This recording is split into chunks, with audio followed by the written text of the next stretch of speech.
Hi అండి, welcome to tailor tricks. మనం ఈరోజు ఇది రెఫరెన్స్ పిక్. సో ఈ ఫ్లవర్స్ యూస్ చేయాలనుకుంటున్నాను. డ్రెస్ అయితే ఇది కాదు. ఈ ఫ్లవర్స్ యూస్ చేసి నేను ఏదైనా డిఫరెంట్ డ్రెస్ ప్లాన్ చేయాలనుకుంటున్నాను.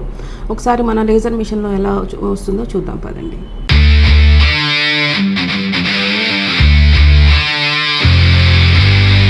చూస్తున్నారు కదండి, నేనైతే డబల్ లేయర్ కుర్తీ తీసుకున్నాను. ఇది ఎలైన్లో తీసుకున్నాను.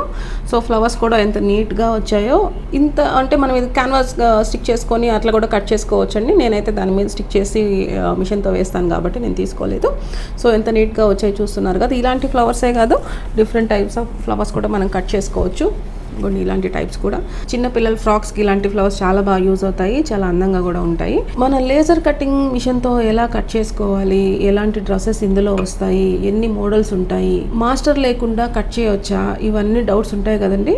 మన వైజాగ్లో ఈవెంట్ కండక్ట్ చేయబోతున్నాము. ఫస్ట్ టైం మనం వైజాగ్లో లేజర్ మిషన్ డిస్ప్లే పెట్టబోతున్నామండి. ఇంతవరకు ఏ వర్క్షాప్లో కూడా లేజర్ మిషన్ పెట్టలేదు, ఎందుకంటే అది మూవ్ చేయడం దీన్ని చాలా రిస్కీ. సో ఫస్ట్ టైం మేము వైజాగ్లో పెట్టబోతున్నాము. వైజాగ్లో లేజర్ మిషన్ గురించి చూడాలి అనుకున్నా, కటింగ్ ఎలా ఉంటుంది, ఎంత ఫాస్ట్గా అవుతుంది, ఇవన్నీ కూడా మీరు చూడాలి అనుకుంటే 27 మే మార్నింగ్ 10:30 నుంచి ఈవినింగ్ 5 o'clock వరకు ఉంటుంది. వైజాగ్లో కలుద్దాము. Thank you so much.